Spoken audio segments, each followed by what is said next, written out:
Hello, good afternoon my YouTube family, welcome back to my another new blog. এখন থেকে শুরু করছি ব্লগটা। স্নান করে আসলাম, যা কাজ ছিল সেগুলো সব করলাম। এখন পোস্ত বড়া ভাজবো। প্রচণ্ড গরম, ভাত করলাম, ভাবলাম এবেলাতে ভাজা ঢাজা দিয়ে ভাত খেয়ে নেবো, ডাল আছে। এত গরমে কিছু খাবার খেতে পাচ্ছি না। গতকালকেও আমি লাঞ্চ স্কিপ করেছিলাম।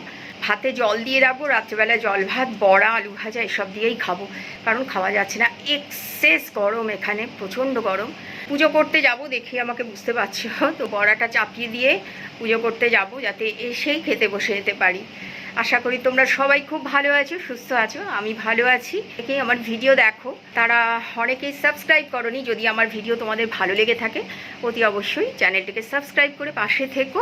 নিত্য নতুন ভিডিও দেখার জন্য চ্যানেলটার নোটিফিকেশান বেলটাকে অল করে দিও, তাহলে সব নোটিফিকেশান তোমরা পাবে।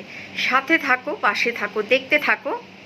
এখানে চিকেন 3.5 কিলো রয়েছে, ক্যান্ডির আর জিমির। এখানে ফ্রাই প্যানে অনেকখানি সর্ষের তেল দিয়েছি, অনেকটা পোস্ত বেটেছি, পোস্তর সাথে লঙ্কা, একটা গোটা রসুন আর 6-7টা লঙ্কা দিয়েছি, দিয়ে ভালো করে বেটেছি। আর একটা বড় সাইজের পেঁয়াজ পুরো কুচি কুচি করে নিয়েছি, এটা দিয়ে বড়া করব। পোস্ত বড়া সর্ষের তেল ছাড়া ভালো লাগে না, আর আমার ম্যাক্সিমাম রান্নায় সর্ষের তেলেই খাই আমি। তেলটা গরম হয়ে গেছে, এবার বড়াগুলো দিয়ে দিই। পোস্ত বড়া মানে দারুণ লাগে খেতে আমার, কাঁচা পোস্ত বাটা বা পোস্ত বড়া। তবে হ্যাঁ, আমি কিন্তু রসুন পেঁয়াজ দিয়েই করি। পোস্ত বড়া হলে আর কিছু লাগেই না আমার খেতে, যেমন মাটন হলে মাটন ছাড়া অন্য কিছু ভালো লাগে না আমার খেতে। পোস্ত বাটা বা পোস্ত বড়া, পোস্ত বাটা হলে ঠিক আছে, ভাতে প্রথমে খেয়ে নিলাম, বাট পোস্ত বড়া আমি প্রচণ্ড খেতে ভালোবাসি। অনেকে দেখেছি পেঁয়াজ রসুন দেয় না, আমি কিন্তু পেঁয়াজ রসুন দিয়ে করি।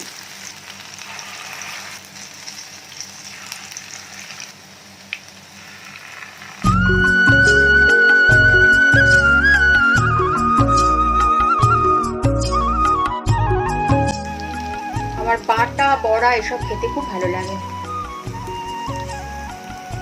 বন্ধুরা, আমি পার্লারে চলে আসলাম। এখান থেকে একটু তাও দেখা যাচ্ছে, সুবিধা হচ্ছে। আসলে চশমা ছাড়া আমার করতে খুব প্রবলেম হয়, তবু ট্রাই করছি। দেখো তোমরা, তোমাদের যদি ভালো লেগে থাকে তাহলে তোমরাও ট্রাই করতে পারো।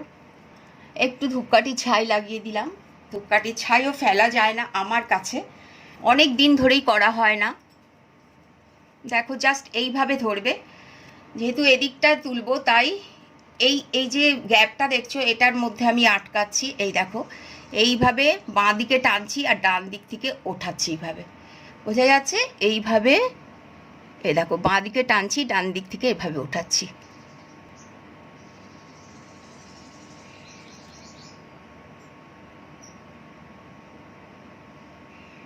অনেকেই বলেছিলে আমার আগের ভিডিওতে, বুঝতে পারোনি, আরেকবার দেখাতে তোমাদের জন্য।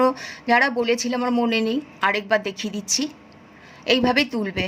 যখন রাইট সাইডে করবে তখন এইভাবে, এই যে লেফট সাইডের থেকে এইভাবে মানে অপোজিট গ্রোথের দিকে ধরবে, সুতোটাকে ধরে এটাকে ধরে টানবে, উঠে যাবে। আনকাট ভিডিও যাচ্ছে, কোনো কাটিং নেই, সামনেই করছি। দেখো, তোমাদের সামনেই দেখাচ্ছি। সামনের দিকটা সবসময় মোটা করার চেষ্টা করবে। যাদের অসুবিধা হবে তারা এরকম আইব্রো পেন্সিল নিয়ে এইভাবে ড্র করে নেবে। আমি যেমন এই যে, আমি এই শেপটাই করি, এই যে এইভাবে শেপটাই করি। এই শেপটাই আমার ভালো লাগে। অনেকে আছে পুরো রাউন্ড করে, তো রাউন্ড শেপ আমার ভালো লাগে না বলে আমি এই করি। তো আমাকে ড্র করতে হয় না, কারণ আমার হ্যাবিট হয়ে গেছে। এই যে এরমভাবে ড্র করে নেবে, ঠিক আছে? তাহলে তোমার সুবিধা হবে। এই লাইনটার এপাশে যেগুলো থাকবে এক্সট্রা গ্রোথ, সেগুলোকে উঠিয়ে দেবে। এভাবে ড্র করে নিলেই হয়ে যাবে। এটাও তাই, সেম এইভাবে ড্র করবে। আমি তো ড্র করছি না, জাস্ট তোমাদেরকে দেখিয়ে দিলাম। এইভাবে ড্র করে নেবে। এই এই আমি এই শেপেই করি, এটাও তাই। এটাকে এইভাবে দিয়ে এই রাউন্ড শেপ একবারে করলে কেমন যেন একটা পিকুলিয়ার লাগে আমার কাছে দেখতে, এই জন্য আমি রাউন্ড শেপ করি না।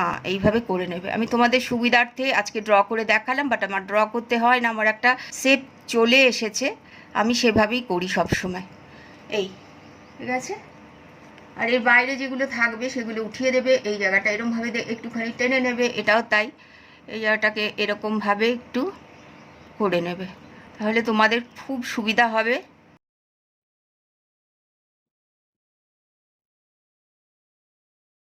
আমার সাথে ক্যান্ডি এখানে এসে হাঁপাচ্ছে গরমে, কারণ আমি ফ্যান চালাইনি, তো এখানেই থাকবে। জানি না কতটা দেখতে পাচ্ছ, ট্রাই তো করছি আমি পুরোপুরি।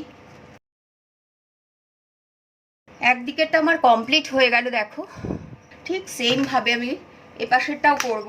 এই দিকেরটা যখন করেছিলাম, এই দেখো লেফট হ্যান্ডে এরমভাবে গ্রোথটাকে ধরে রাইট হ্যান্ড দিয়ে টেনেছিলাম। এই দিকটা যখন করব তখন রাইট হ্যান্ড দিয়ে গ্রোথটাকে ধরবো আর লেফট হ্যান্ড দিয়ে টানবো, মানে অপোজিট, বাঁ দিকে হলে ডান দিকে ধরবো আর ডান দিকে হলে বাঁ দিকে ধরবো। এইভাবে করো তোমরা, এরকম ধূপকাঠি ছাই দিয়ে করে দেখো, খুব কুইক হয়ে যাবে।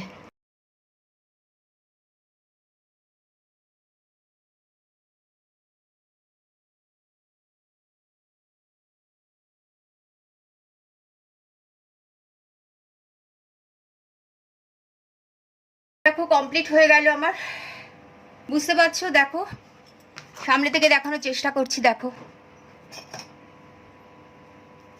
এবার একটু কাটিং করে নিচ্ছি। এই জায়গাটা অনেকের খুব বড় বড় থাকে, আমার খুব বিশেষ একটা নেই। এভাবে তোমরা ফোর হেড করতে পারো, পিকের এখানে অনেকের থাকে, সেগুলো উঠাতে পারো। আপার লিপসটাও এভাবে করতে পারো, আমি আপার লিপসটাও একবার দেখিয়ে দিচ্ছি। এইভাবে আপার লিপস করতে পারো, আমার খুব বেশি ছিলই না, কারণ আমি ওয়াক্স করি, ওয়াক্সটাও তোমাদের সাথে শেয়ার করেছি।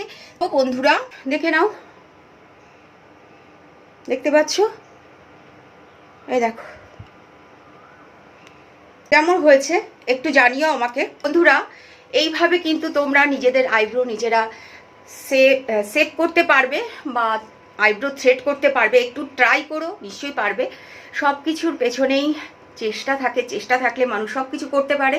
আশা রাখছি তোমরাও পারবে। যারা দেখতে চেয়েছিলে আমার কাছে আবার যে খুব আস্তে আস্তে করে দেখাও যে কিভাবে করে, তাই জন্য তোমাদের জন্য আরেকবার দেখিয়ে দিলাম।